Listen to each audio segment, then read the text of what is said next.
Hi there, greetings and salutations. It is that time of year here on Query and Schultz and the ISC Sports Network where Derek starts talking about how where he grew up there was a proper autumn, and now we are in the 1 week of it where you've got to wear multiple layers because it's 50 in the morning and 80 in the evening. Actually, yeah. Should I just go down to layer number 2? Should I wait?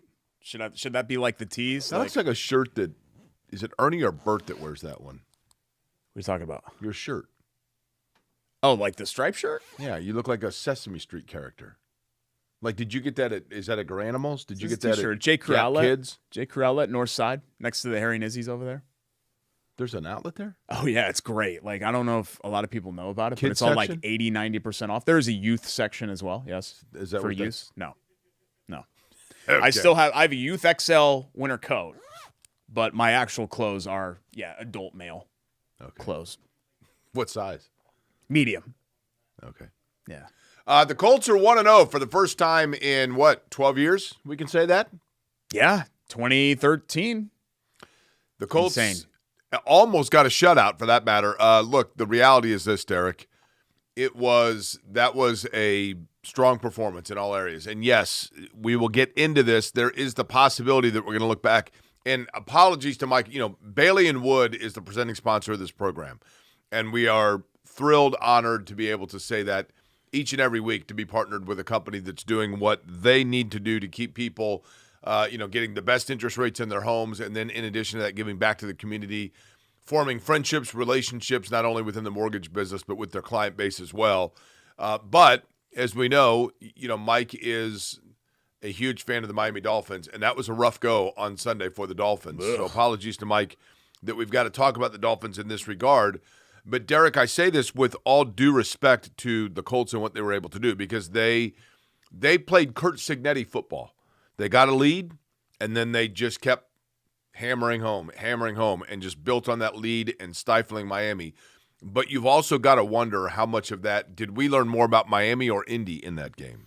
Or do we learn really relevant things about either because it's week 1. It's right. 1 of 17. Look, and I would have said the same thing. I don't want to rain on anybody's parade because I think that performance by the Colts was outstanding. I mean, you got to go back probably to the 2021 Bills game. Remember when they went up to Buffalo and they beat them 41-10 or something? I don't remember what the score was. Maybe you have to go all the way back to the 2018 season when they beat up on Dallas. They shut them out at home. But that game, Jake, that game on Sunday was over before halftime. Yeah, I mean, the Colts were it was only 17-20 at half, and I was like, "There's no way they're losing this game." And you don't always say that about even a 17 to 20 point lead. You don't always say that in the NFL. So I think what you have to wonder is, okay, what can they take going forward? And I think there are some things here that they can take going forward, mainly the fact that this blueprint that Shane Steichen tried to sell everybody on for at least 1 week, that blueprint came out like gangbusters. And that blueprint is? That worked. Have Daniel Jones go out there and basically run a functional, competent offense, ball control, right? Get multiple pass catchers involved, mix in the run, eat clock, sit on a lead. And they did all of those things.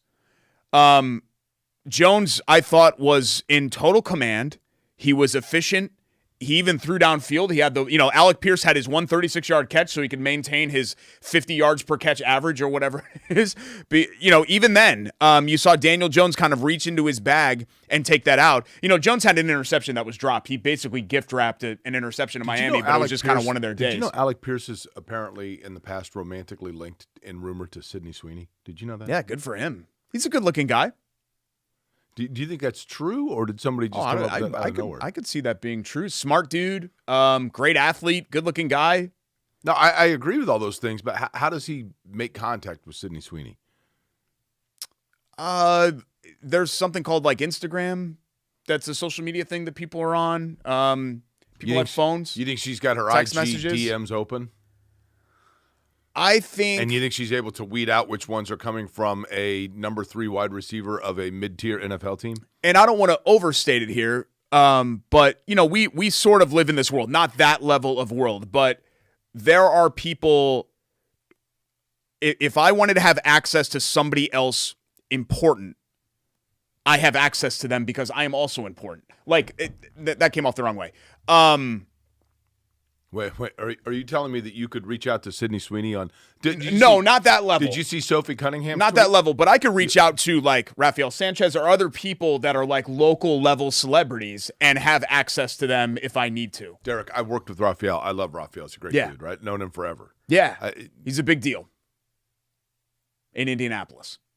Just like I'm a big deal in Indianapolis. So it's the same level. Listen, I love Rafael.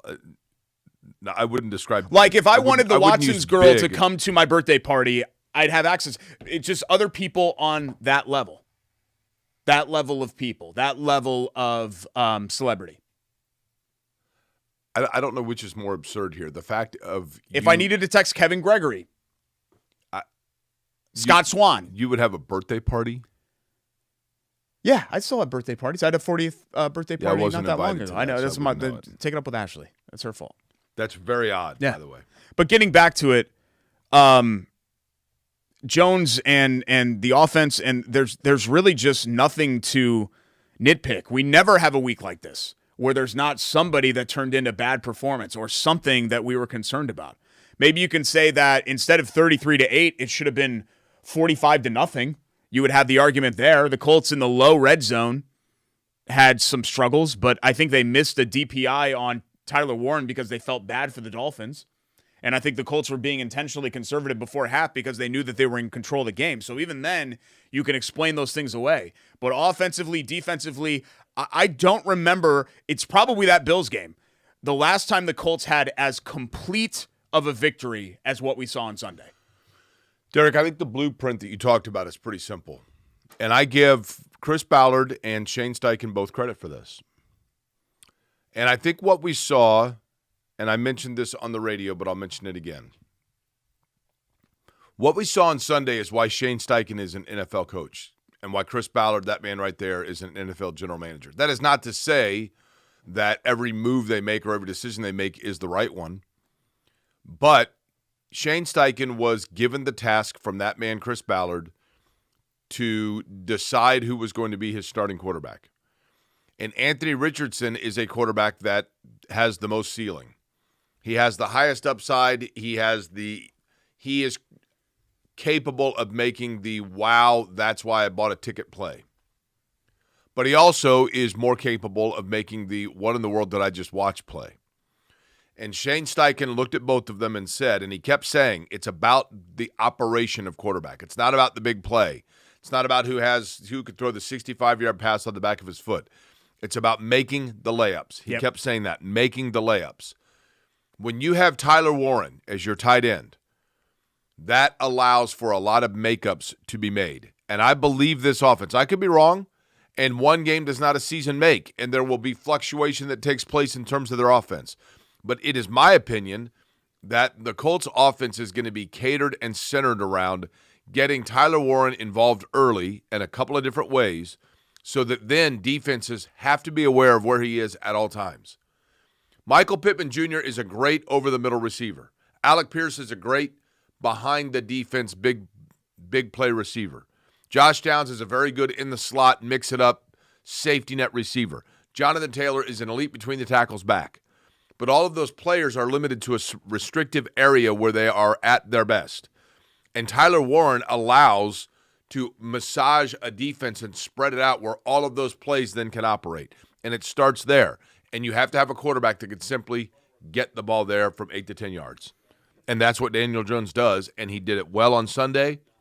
And that, I believe, is going to be their blueprint moving forward. There's just less of a guessing game with Daniel Jones. And sometimes that can be frustrating because you can't get, like, remember the week 1 game against the Texans last year, and Richardson still had, it's a top 5 throw that I've ever seen anybody make, where he hits Pierce in stride, basically dotted him from 65 yards, like an absolute dot. Jones can't do that, right? Jones has more ability than like Gardner Minshew, but he can't make a throw like that. But he leaves less up to chance, right? Good chance and bad chance. But when you eliminate bad chance, the floor goes like this, and I think you just have you have a more trustworthy unit overall offensively. Do you remember when we were on Radio Row at the Super Bowl? 2012, right? Yeah. Gosh, was that like the year before or was that the year of the Colts' last opening season win? Season opening win, I should say. No, it would have been a year and a half before that because they lost Luck's first game in Chicago. Okay. And then they won against the Raiders. But either way, one of the guys we talked to on Radio Row, this is the most absurd, out of left field, historic poll ever. But was it the Oilers guy? Yes, yeah. Dan Pastorini. Yeah. Dan Pastorini was those Oilers teams, if not for the fact they were in the same division as the historically great Pittsburgh Steelers, they had very good teams. Mm-hmm. And those teams were catered, obviously, around Earl Campbell, but they had a quarterback who kept them in games and handed the ball off when needed to, but could make throws, etc., and had a little bit of athleticism about him. And those teams won 11, 12 games back in a 16-game era, and, well, for that matter, even in a 14-game era. They were right there. They were in the AFC hunt every year. That's all you're asking here. Is a quarterback like that can know where the weapons are and just simply not turn the ball over. Through one game, check. But there's 16 more.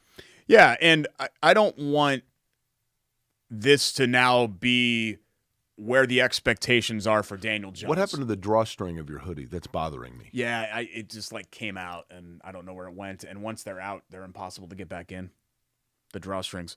I don't want people to... My classic example for this is Roy Hibbert. Roy Hibbert had 2 great weeks against the Miami Heat in a couple of playoff series. And suddenly after that, people were like, this dude's Shaq. Like, we need 25 and 12 every night from Roy Hibbert. And it's like, whoa. Roy Hibbert is a 12-8 guy, okay? He's always been a 12-8 guy. Outside of these 2 weeks, 99.9% of his career, he's been a 12-8 guy. And I think people got it twisted where Hibbert was still a productive player. I mean, he kind of mentally broke at the end of the 2013 playoffs, right? But he was still a productive player, but people kind of went out on him because they were expecting him to be something that he wasn't. This is the first time that people are seeing... Nobody watched the Giants the last couple of years. They stunk, right? They were terrible. So even though Daniel Jones was there for a long time and had 50, 60, whatever it was starts, I don't think a lot of people watched the Giants play. I watched the Giants. I grew up rooting for the Giants. I have friends that are still active Giants fans, and you know that the exception doesn't necessarily meet the rule. Now, that doesn't mean that Jones's level of play can't raise, because this is the best team that he's been on. Even if you take the 22 Giants and compare them to this roster, I think the Colts have a better roster, right? So I'm willing to give Daniel Jones the benefit of the doubt, but a clean sheet, 3 touchdowns, 22 of 29, and 270 whatever yards, or 300 yards. What did he end up with? What was his line? It wasn't 300, right? No, 272. 272. Like, that can't be the expectation every single week. But he still, I think, raises the floor for this offense. He's a good leader. He's steady Eddie. He's not going to have these wild swings, which is what you've had with Wentz and with Richardson and a lot of these other guys that they've brought in. Even Rivers. When Rivers was bad, he was bad. When he was good, he was really good. But, literally, seemingly, I guess, every single player that you've brought in since then has not had this kind of level of equilibrium that Daniel Jones brings to the table. Yeah, I mean, and by the way, I was on a flight on Sunday where, and I'm not kidding you, I mean, the wheels left, the airplane was like the football in that Colts-Dolphins game, and the fact that the plane, right when the wheels went off the ground, the kickoff was off. I mean, it was like at the exact same moment. And then literally, as we landed, the clock hit 0. I mean, for the totality of the game. Having said that, the flight that I was on had DirecTV, and I had my choice of 2 games because I think it was an East Coast feed. Steelers, Jets. Mm-hmm. New York Jets, by the way, better than people think. And Justin Fields, I thought, looked pretty good, even though they lost. The other game that I had the option to watch was Commanders-Giants. The Giants are terrible. They're horrifying. Russell Wilson is completely cooked. He was cooked 3 years ago, right? Yeah, completely cooked. But that Giants team is terrible. They'll be starting Dart by week 6. When I was watching it, the thing that I couldn't help but recognize was maybe we completely unfairly judged Daniel Jones, right? Because of the fact that this team is terrible. He had nothing. That team's terrible. Yeah, but you can't, you know what I mean? Like, it's the all or nothing thing. It's just like how the game manager that's on a 13-4 team can't get all the credit and be like, see, he's a winner, when you're the product of what's around you. I get it. You know what I mean? Like, but there's a balance there. What I'm saying is, Derek, the last, and I'm not here by any stretch of the imagination, to your point, to pretend that Daniel Jones is suddenly like some all-pro quarterback. But for people thought this guy couldn't play dead, which may still be the case. We'll see, right? Yeah. But I don't think you can fairly judge him by what he did in New York the last few years, because that team has nothing. No, you're absolutely right. And maybe we shouldn't have been so hard on Daniel Jones, right? The Colts brought him in here for a reason, and they saw something in here that a lot of people, including us, didn't see. And they at least tapped into it for 1 week. But I say this going into every year, and I end up failing. I'm human just like everybody else. I'm going to try, so check back in a couple of weeks here. I'm going to try to allow a sample size that we can actually take and have it be real to play out this season before I make any brash statements about who Daniel Jones is, who the Colts are, the whole deal. I just want to let it simmer. We do this with all the other sports. We do this with the NBA. We never overreact to the NBA, right? I mean, it's a long-ass regular season. What's the biggest overreaction from Overreaction Monday, which was yesterday? I mean, I think probably one of the biggest overreactions is here. Like, people, I don't think people are going too crazy, but I have gotten some questions like, wait, are the Colts like contenders in the AFC? But then seriously, you watch that Buffalo-Baltimore game and you're like, this is just a whole nother level. Yeah. No offense. And no offense to the Dolphins, the world's most average pro sports franchise, and they might not even be average this year, right? The time, okay, here's a non-overreaction, and I think factual Monday. The Mike McDaniel experiment's over now, right? Yeah. The wearing sweatpants and sprinting off the field, and it's such a tough. He's still a gifted offensive mind, and he'll get another chance. It's such a tough place to be in when you have a quarterback like Tua, who has high highs, low lows, and at the end of the day, he is the 15th, 16th, 17th best guy in the league. It's just tough. It's tough. Very different player, but Kirk Cousins, right? Kind of like that level of player. It's just hard. With Tua, you just never know what you're going to get. And, man, he looked just – and give Lou Anarumo and the Colts defense credit. Well, he looked completely lost. Okay, he looked like a guy making his first start. Derek, here's the other thing. Lou Anarumo. Give the flowers to Lou Anarumo for that game, because the Colts defense was aggressive and they were unpredictable, and I mean that in a good way. They did exactly what Lou Anarumo was hired to have them do. They created stunt looks. They were deceptive. They were aggressive.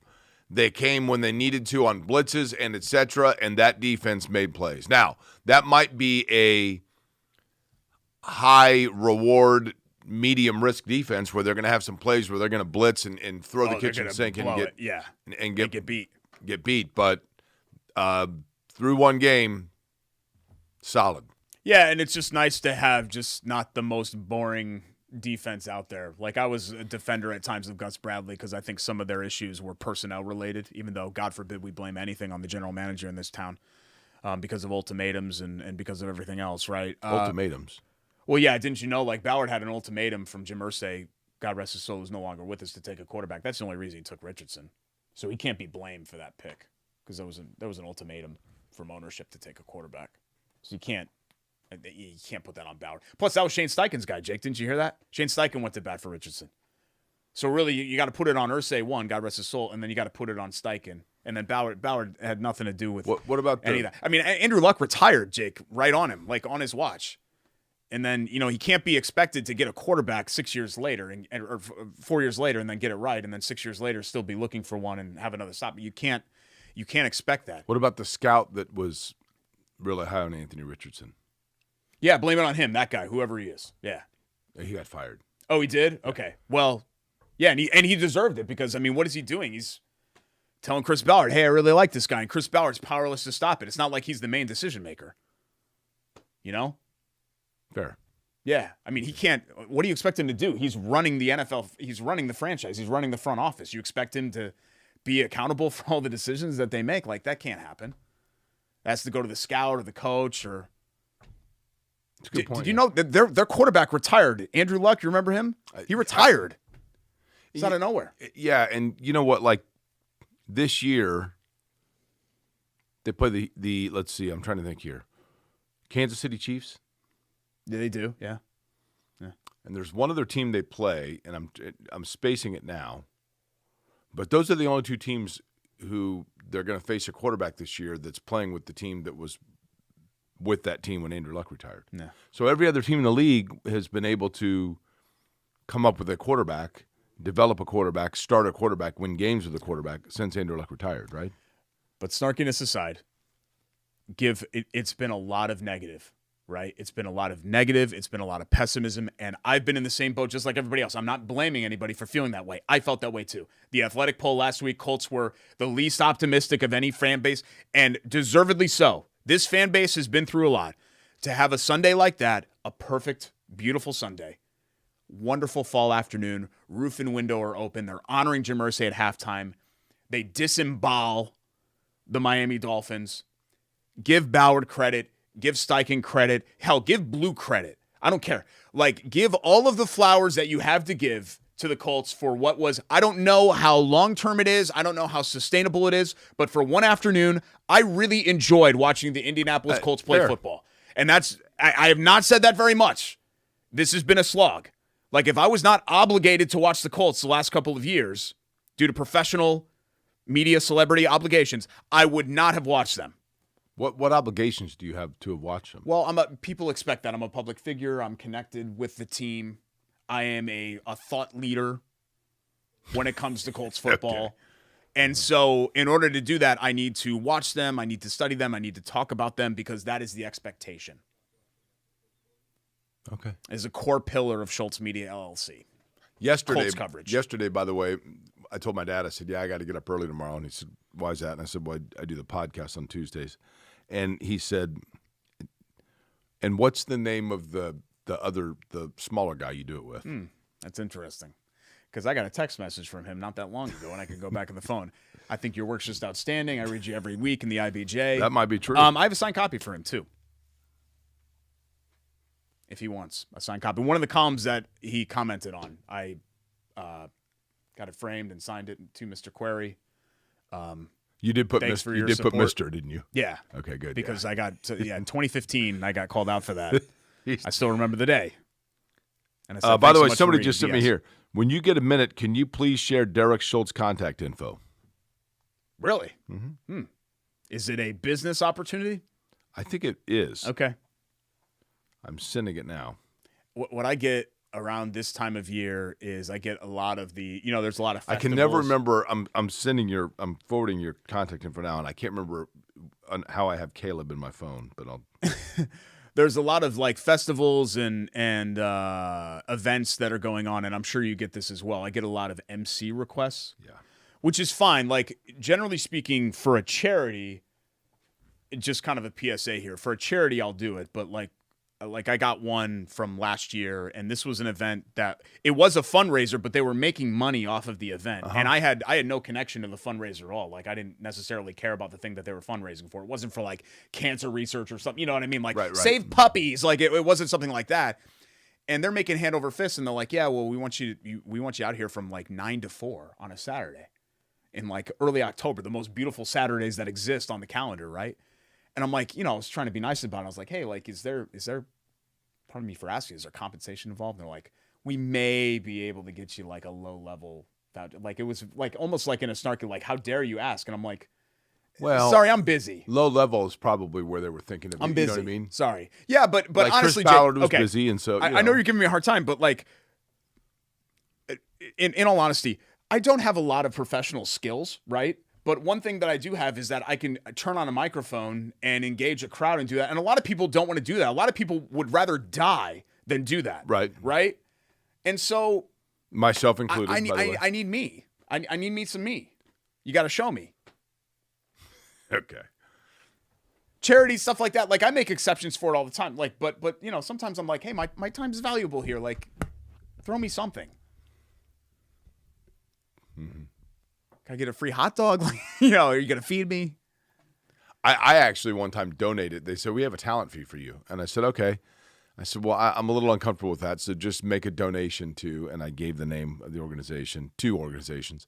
And they came back and said, here are your tax forms. And I said, what do you mean tax forms? They said, well, so that you have verification of the amount you donated to the 2 organizations. And then I saw what they were paying. So now I ask up front. I was like, whoa, wait a minute, really? I just think it's very uncomfortable. It's funny. I saw, you know Neil Brown? Yeah, of course. He works out. We throw our Isher on at the JCC. And I saw him the other day. And, he's a personal chef for people and things like that. But he has people ask him all the time, like, hey, like, come over and cook and stuff like that. And it's like, you want to be nice. But at the same time, it's like, look, like, I don't do this for a hobby. I do this for a living. And, like, I'm not just going to come over and cook you a meal for free. You know what I mean? Like, I get paid to do this. Right. And it's the same thing with kind of what we do. I think people just assume that, yeah, come on and grab a mic and hang out for a while. Neil I'm giving up my entire afternoon to do this. I just talked to Neil yesterday. He likes to make fun of me because I go to Chili's. Yeah. Yeah. Well, Neil's a very successful He's a renowned chef. Yes. Yeah. So I can blame that. Okay. You know what you and Neil Brown have, and maybe you should look into this because you guys are around the same retirement age. He would love to go live in a cabin in Wyoming somewhere and just be a cowboy for the rest of his life. You're right. Which is what you say you want to do too. So maybe you guys can buddy up and do that. He could cook. Yeah. I'll go out and get bison and then he can come. And you could MC for the cows in the backyard there. Time for our Hoagie and Hero of the Week. Speaking of cooking. Oh, this weekend, Derek. Big weekend, right? This weekend. Jake and I will be there. I don't know why I'm singing. Hoagie eating contest. Saturday. 2:30 Saturday. What's up? Yeah, your beer's over here. It's under the pom-pom. Oh. Hoagie eating contest, 42nd and Boulevard. Block party, be there. Chili Water will be there as well. It's going to be awesome. I'm going to be doing it. I think my neighbor, Adam Walter, shout out to Adam Walter, he's going to do it. Godfather, my son, Jeff Smock's going to do it. You're going to do like the little baby one, right? I am. Just because I want to build up for the right to be able to have one of these. Not everybody can handle the whole hog. Am I? Actually, I should probably put that in it. Let's get that in post. 3, 2, 1. Sorry. 3, 2, 1. Not everybody can handle the whole hog island sandwich. Am I pronouncing Luthier? Did I say that? Yes, I believe that's correct. The Luthier lager, by the way, is a Czech lager. It's good. I like this one.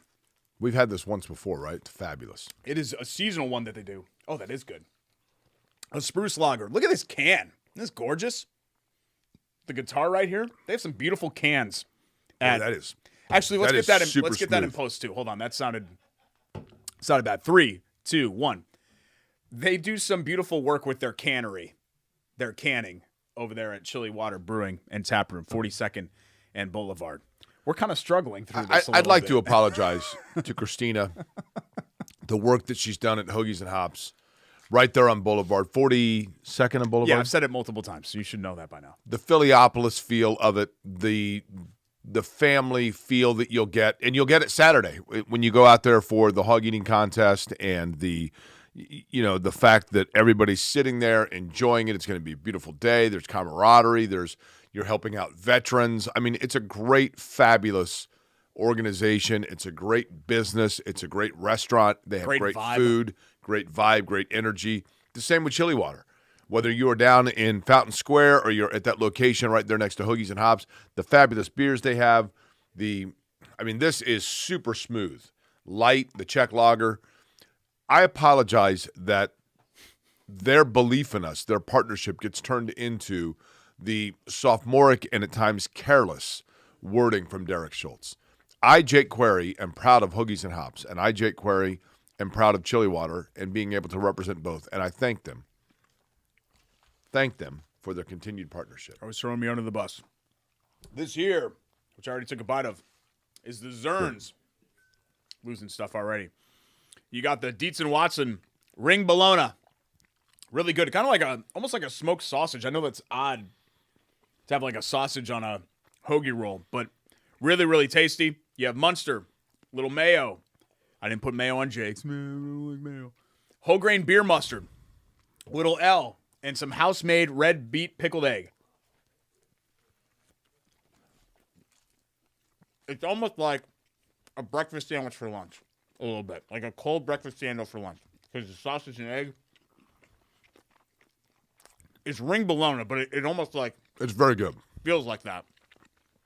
It's probably the most unique stando on Christina's menu. Hero of the week. We could have gone in 100 different directions here. I almost gave it to Shane Steichen, and then I was like, no, Lou Anarumo. And then I was like, you know what? There's one other guy that kind of burst onto the scene on Sunday, and you thought, whoa, like this is going to be the game changer that the Colts were hoping it would be. And I think it's Tyler Warren. Yeah. First drive, he had 3 catches. He's a Penn State guy, so it fits, right? For Christine and everybody, for the Hoagie and Hero of the Week. And he's just already transformed that tight end position overnight. And I know that's not saying much because it wasn't a great tight end room. Even though Malachi Cox is a nice backup player and Will Mowry's a nice backup player. But it's great to have a true weapon again, a starter caliber player at that position. And I think everyone's expecting him to have a major impact in a really monster rookie season. And I think, get ready, bud, because it's coming. I think he's going to shatter rookie tight end records. Should that be a monster rookie season? Oh, yeah, because Munster cheese. Good job. On the Lucio's bread. Nice work. Like that? This is great. Is that your hero too? Mm-hmm. I got no. I think he is going to be the centerpiece of everything they want to do offensively. Well, not saying, Derek, that he is going to be the guy that gets numbers throughout the course of a game, but he sets the tone that opens everybody up. Yeah, that's fair. Jonathan Taylor, I think, is still the centerpiece of what they want to do offensively, even though he had Colts running game, if you want to nitpick, was it was okay. Let me ask you something. Is he hurt? Yes. I think he is hurt. They think he's fine. They went out and signed a running back to the practice squad this week. I saw that. Hey. I really like how DJ Giddens runs. It's hard to explain. I like watching him run. Is that weird? No. I like how he runs. I think he's going to be a player. But Jonathan Taylor's still at the peak of his powers and still is the straw that stirs the drink, much more so than even Daniel Jones. And I still think the Colts' focus is going to be How about Ulysses Bentley? I love that dude. I hope he gets out there on the field. I really do. He did. More Colts. Does week 1 change your outlook for the season? We'll discuss that. We'll go around the rest of the NFL and a college football roundup, even though there wasn't a ton happening in college football in week number 2. Stick around. We're just getting started. It's Corey and Schultz, presented by Bailey & Wood Financial Group here on the ISC Sports Network.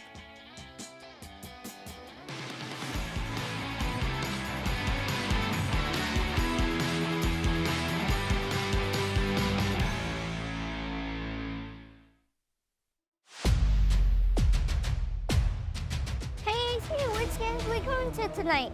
You know we cover all sports in Central Indiana. Hop in. It's going to be a long night. Bailey & Wood Mortgage Lender, proud partner of News 8 Sports Hummer.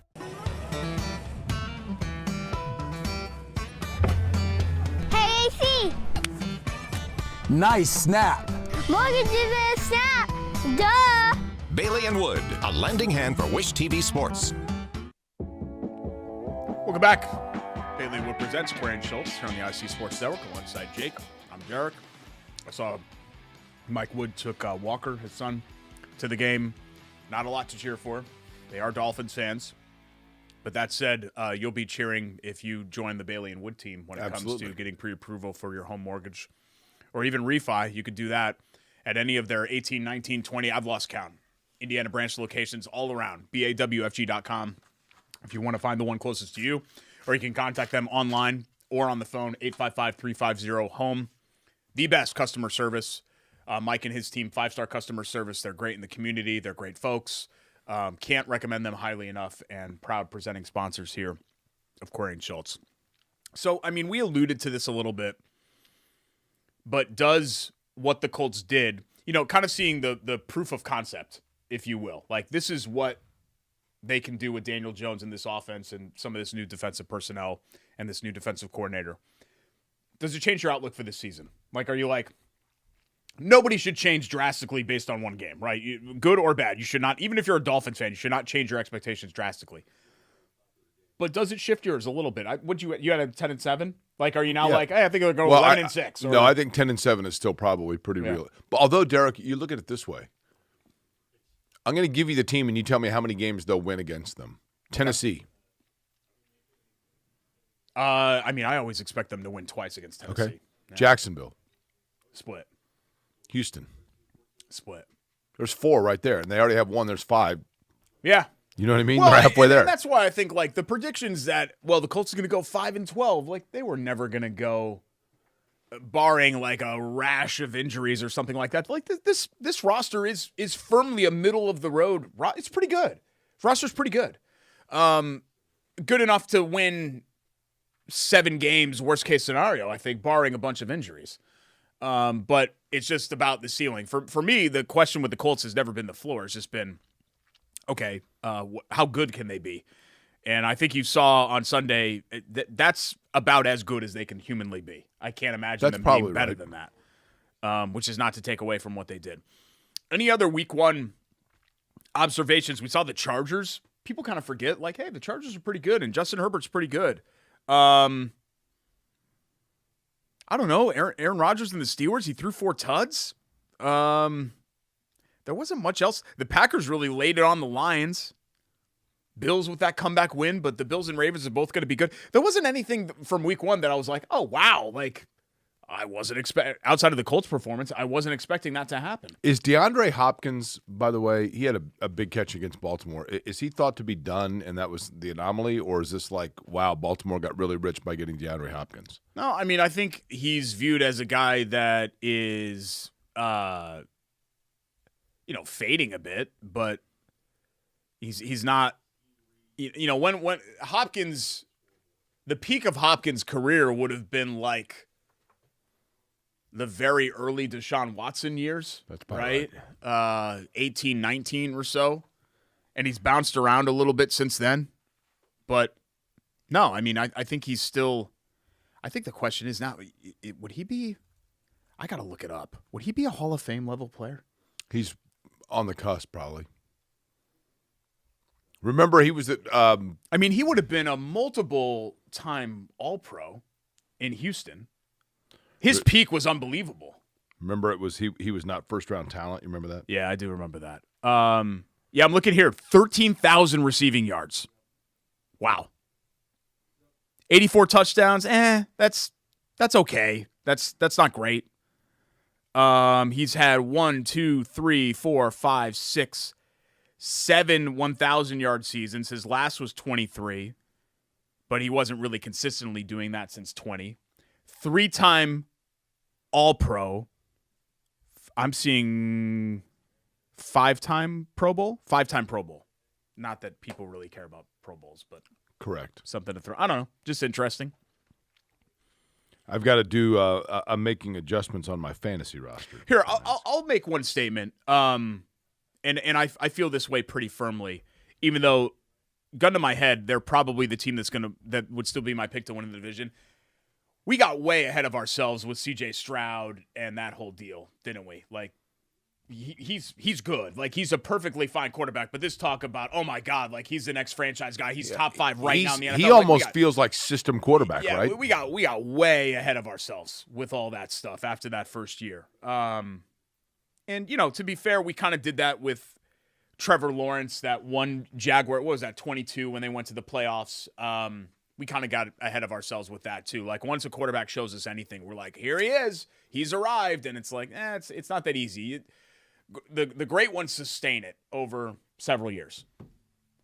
And he hasn't really been able, really Houston in general hasn't really been able to refine that, even though I know they went back to the playoffs last year and won the division again. Here's one. You tell me if it's an overreaction.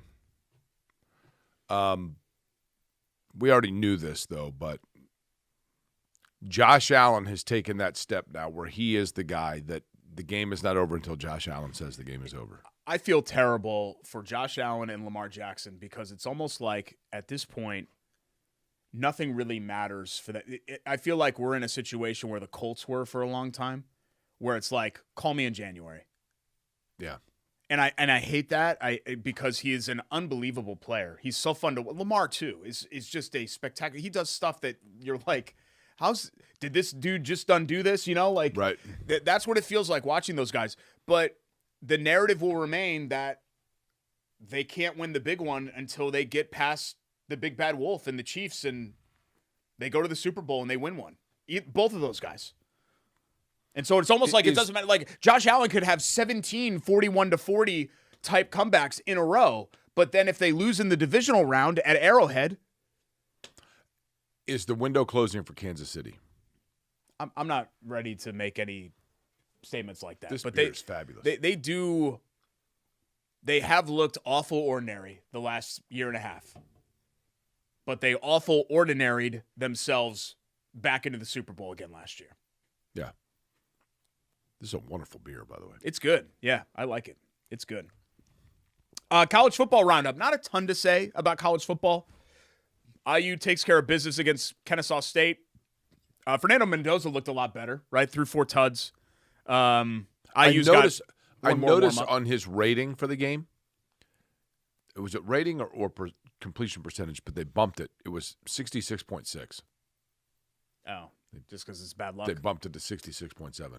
They've got ISU before a very interesting Big Ten opener against Illinois. I think that's a really interesting game. For Indiana, they opened the Big Ten at Illinois, right? Or no, Illinois at home. Yeah, Illinois home. Then they go at Iowa, and then at Oregon. Those first 3 are going to be tricky. If they're going to, I think if they're going to realistically make the playoff, they got to beat Illinois at home. For sure. Because if you don't do that, then you're in a situation where you got to split at Penn State and Oregon, and you don't want to do that. You don't want to be in a situation where you got to split there. It's really tough. I mean, I watched Oregon against Oklahoma State, and I was just like, oof. What happened to Oklahoma State? I mean, Gundy's just at some point it's time. He's had a great run there, but at some point it's just kind of time to move on to the next thing. Guys get comfortable. You know what I mean? I don't know. Hopefully we're not getting there with Dabo. Purdue beat Southern Illinois. They actually trailed 14-7. Southern Illinois went right down the field, 75 yards both times, and kind of bucked up after that. Only 133 yards. They gave up the rest of the way. They've already eclipsed last season wins total. And they got USC coming in. They got, speaking of tough stretches, USC, Notre Dame, Illinois, all in a row for Purdue. So that's good. But you know what, Jake? Those West Coast teams coming here You're right. can be a little bit and tricky. USC, It's a night game. do we know who USC is? The metrics love them. They're not ranked, but they're 5th in FPI. They're 10th in S&P Plus for whatever it's worth. So the metrics really like them. Stock market? What Their is quarterback's great, and they have They have NFL receivers. USC and Miami are the 2 schools. It doesn't matter. They could be 6-6. They've got 2 first-round pick NFL receivers on both sides. Yeah, but in USC's case, they're always first-round picks that then you never hear from again. Well, yeah, that's true. But they're great college players. Like Dwayne Jarrett? A lot of them. A lot of them are great college Mike players. Williams? Yeah, I agree. But a lot of them are great college players. So we'll see what happens. And then Notre Dame A&M this weekend. Kind of a big game for Notre Dame because if they're going to be in playoff contention, they have to win this game. Because outside of – they've got USC. Did Keyshawn Johnson win the Heisman? He won the Heisman, didn't he? No. That was 95. He was I'm sorry. He didn't win the Heisman. You're right. He was the number 1 pick. Yeah. That's something. I don't think he won the Heisman. The Who would have won in pick. 95, though, if he didn't win it? 95. I'm going to guess here before they put it on the board. Rashawn Salam was 94. Salam was 94. So 95 would have been. 96 was Werfel. Okay, hold on. Crouch? No, Crouch was 01. That a little late? bit later Okay, than that. Hold on. But Nebraska won it all. Tommy Frazier, Nebraska. Eddie George? Was it Eddie George in 95? Yeah, okay, Eddie George. Yeah. And then Woodson 97. That's right. Right? No, Woodson 97. Yeah. See, it's funny. Whereas you asked me, hey, who won the Heisman in 2017? I'd be like, I get confused by it because like Manning was the draft of 98, but that means that his career ended in 97. His last season at Tennessee was 97. Right. Yeah. So who was 98? Ron Dane's got to be in there somewhere, right? Yeah, Ron Dane was in there. 98. No, wait a minute. Wenke was 2000, right? 2000, yeah. Lost to Josh Heupel's Oklahoma team. I think 99 was Dane, right? My unique skill from I can do 75 to like it wasn't 92 Vic. like that. Yeah, it wasn't Vic, so Vic didn't win it. And Dane won. So it would have been him, but we're still missing 98. Was another running back? I feel like there was a run of running backs there. No, it was there was T. Martin's Tennessee team in 98. There was a period where the Heisman it went to the quarterback of the best team. Yeah. But was it 98? Jason White. No, that was 03. Is that 03? Yeah. Okay, because he's he like was the worst Heisman winner ever. Gino Toretta is another one that 92. 92, yep. Rake, who won in 98? Oh, come on. Running my wheelhouse. I was 15 years old. How did I not know that? You ready for this? It's embarrassing. They traded a whole draft for the guy, for God's sake. I'm so mad. I'm going to be mad all day now. Yeah, here we go.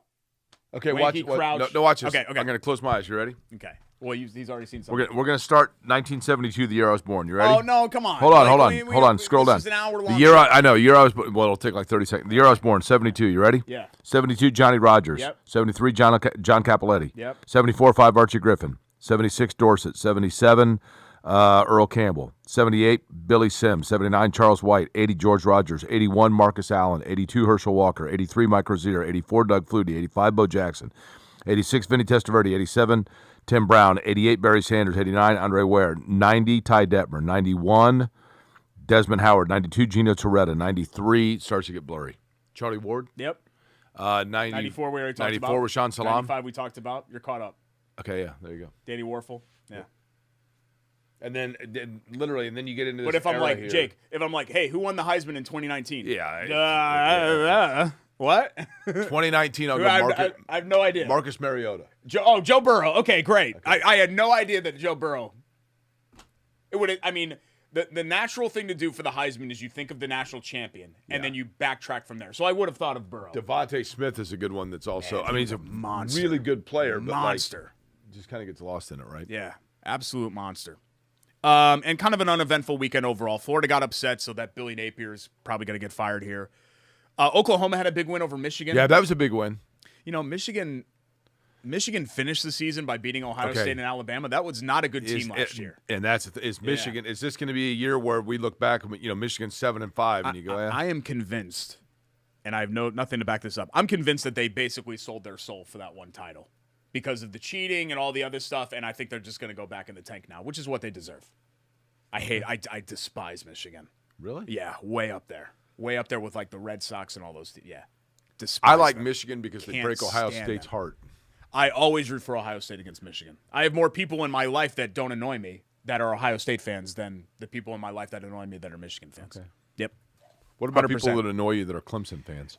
Quick hits and our Jags report coming up a little bit. Got the Jag right here, baby. In just a few Men's minutes. soccer from IUND. It's Corey and Schultz. Brought to you by Old Van habits Leeuwenhoek die hard. Financial. IUND. We got men's soccer, ISC all Sports kinds of Network. stuff.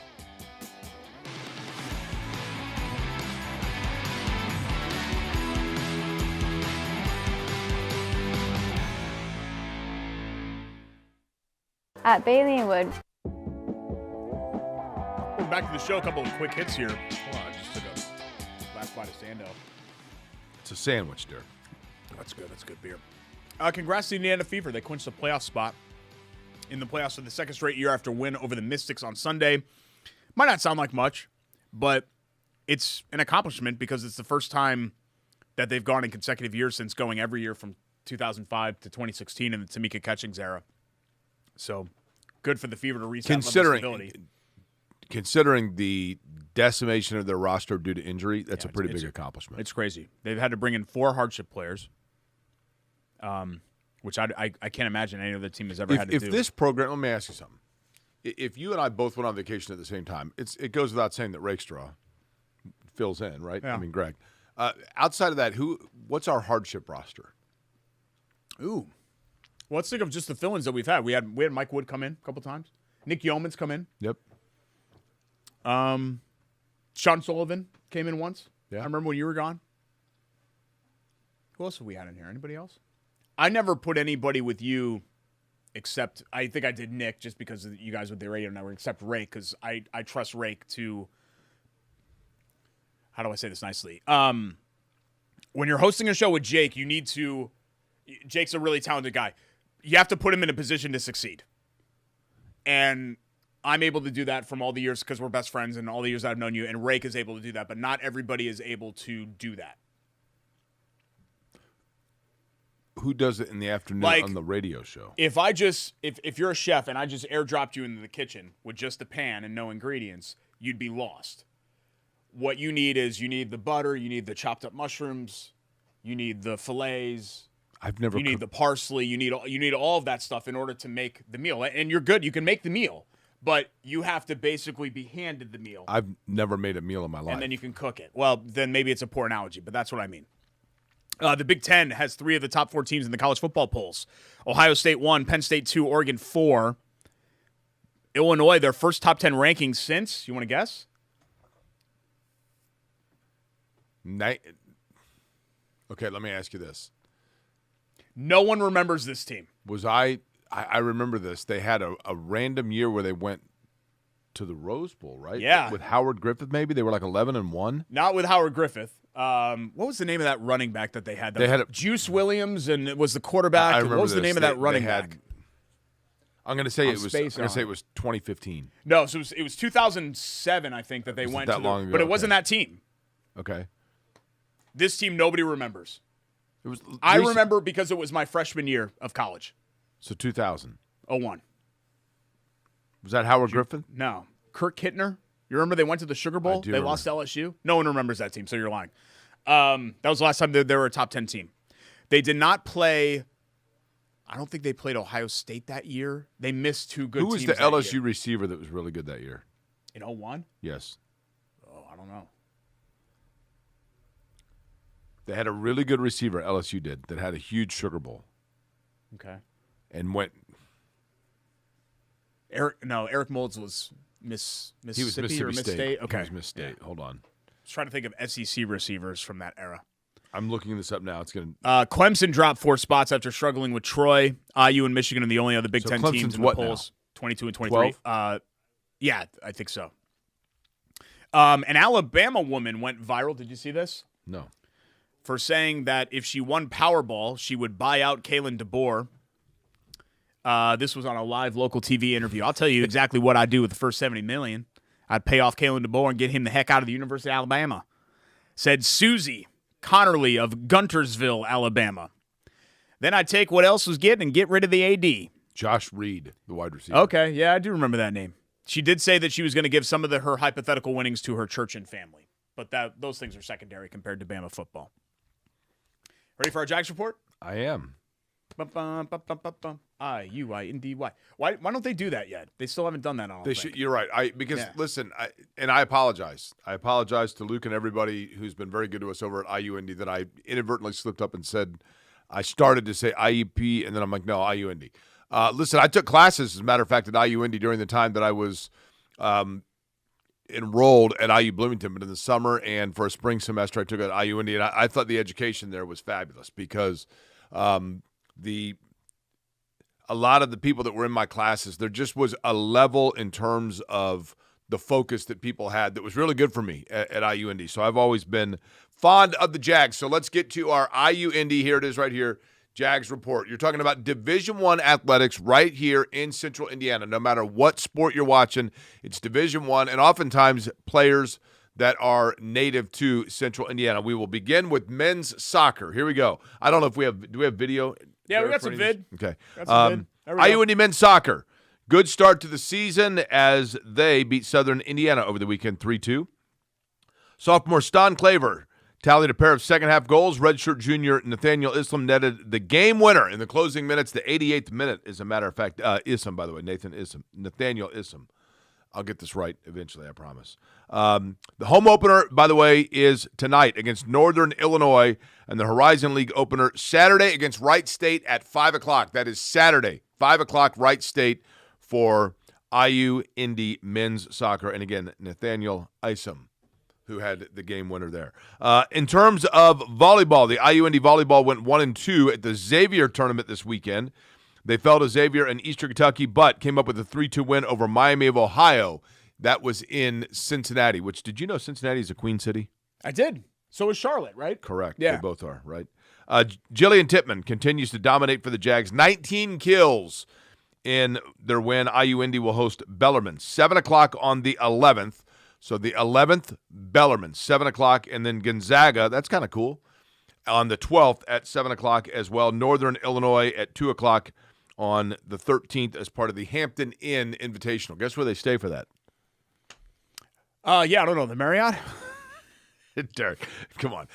Are they part of the same property? I don't believe they are. Hilton, I think, is Hampton Inn's. I think Hilton is Hampton Inn is the bargain level for Hilton, if I'm not mistaken. We've stayed at Hampton. We stayed in a nice one in Boston. The Hampton outside Inn's fabulous. Boston. Yeah. The Hampton Inn is fabulous. Yeah, we stayed in a nice one. Women's soccer, IU Indy women's soccer came up short on the road at Illinois State on Thursday. You take a look at them right here. Fell to the Redbirds 2-0, but are back in Indy for a crosstown match at Butler on Thursday of this week. They return home on Sunday against Toledo, 1 o'clock for the Champions for Literacy game. So 1 o'clock on Sunday this coming week for IU Indy Jags women's soccer and IU Indy swimming and diving. Its first winter sport to start competing this week, as that makes them a fall and winter sport. They host Green Bay, Milwaukee, and Cleveland State at the Natatorium on Friday and Saturday of this weekend. Here's the most important thing, because I threw a lot of information at you right there. You simply go to iuindyjags.com/tickets. That's iuindyjags.com/tickets. And I say this every time, I'm going to say it again, especially if you have young kids. You have a chance to go watch Division I athletics in a number of different sports, whatever sport your child might have an interest in. Or if you are simply a sports fan in Central Indiana, IU Indy has a full slate of games and sports taking place where you can see Division I athletics right here with hometown products in our city, right here in our backyard, the Jags. iuindyjags.com/tickets. Love it. Absolutely love it. Here we go. It's a great deal. Great deal to go see some of those waving athletic teams around your pom-poms for backyards. When we come back on the show, Chateau Kitchen's Bite or Bowl Bleep, and we'll get you out of here on Corey and Schultz, ISC Sports Network.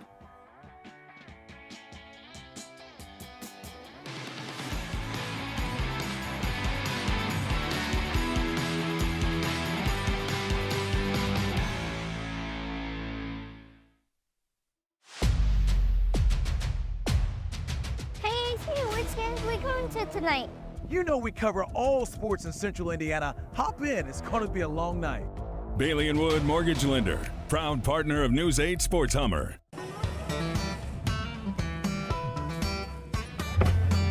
Hey, AC, Nice snap. mortgage is a snap. Duh.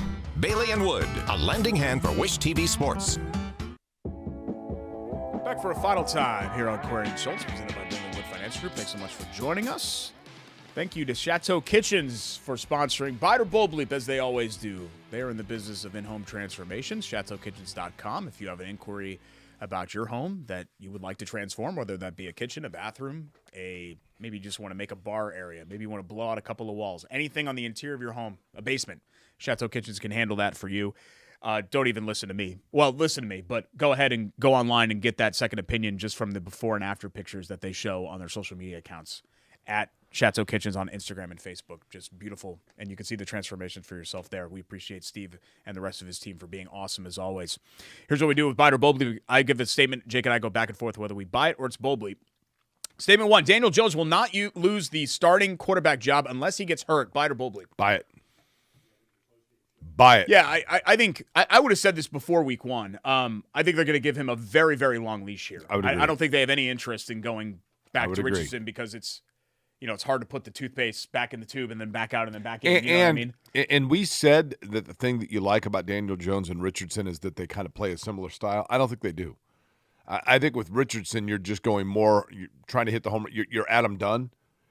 And I think they like I hate to say methodical, but just the small step approach that you get out of Daniel Jones, and I think they stay with it. I think it's a more similar style than, say, like Anthony Richardson to Joe Flacco, right? Yeah. That's how I would put it, but nobody really compares to Richardson's style because it's just, kind of boom or bust. Yeah, I mean, I 100% buy it. But again, I'm not basing that on what we saw on Sunday. I think that they chose Daniel Jones knowing that they were going to have to stick with him through some ups and downs. Right. And the downs will come because that just is what happens in the NFL playing quarterback, even for the good ones.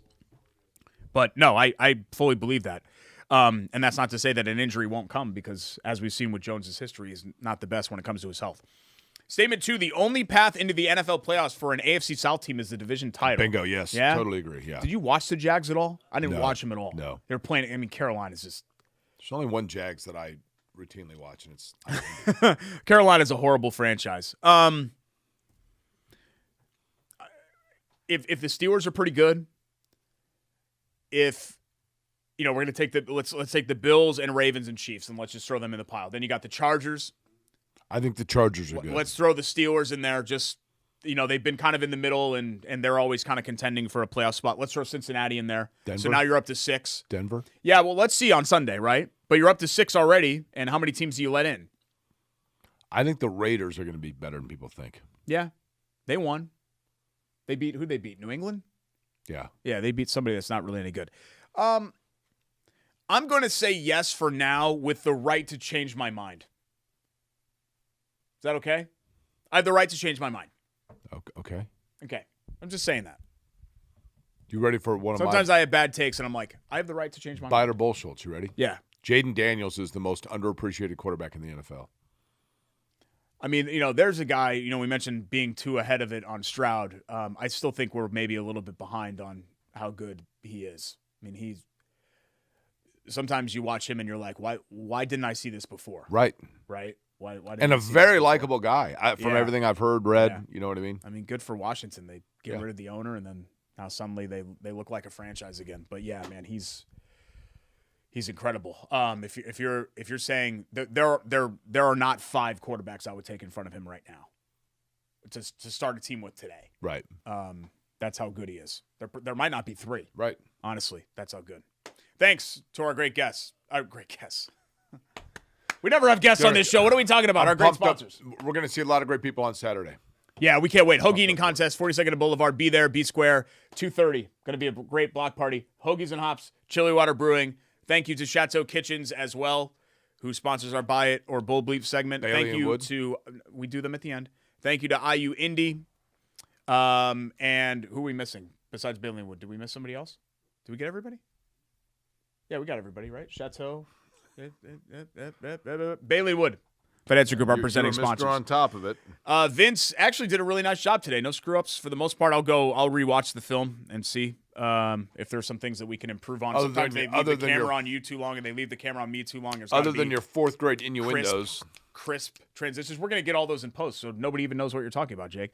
For Vince, for Greg, for Jordan, he's Jake. I'm Derek. We'll see you next time. Corey and Schultz, ISC Sports Network.